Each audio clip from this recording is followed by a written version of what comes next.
Pila ka mga celebrities ug netizens ni padayag sa ilang ka-excited alang sa Vermont. Setyembre, trending na sa Showbiz chika ni Miley Jade Sereneo.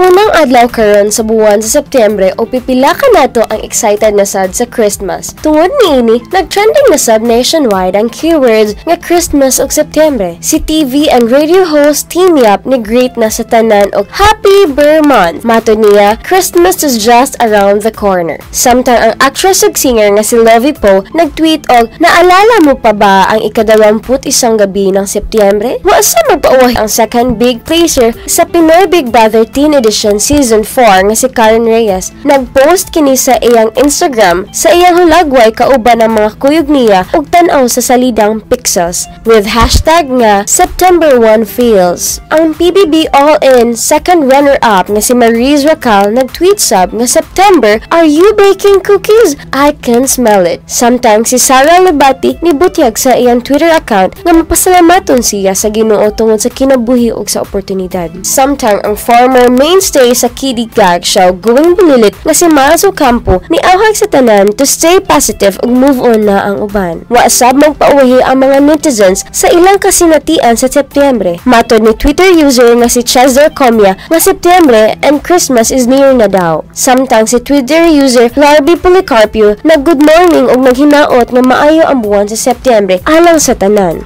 Kaway September babies sab ang tweet ni Trixie. Dunay hashtag nga Berman. Apan kung ang uban excited na sa Bear Month this year, dunay uban sa Manipucholo nga nag-tweet og September na pero ikaw pa rin Agosto ko. O kini si Miley Jade Sereneo alang sa Showbiz chika.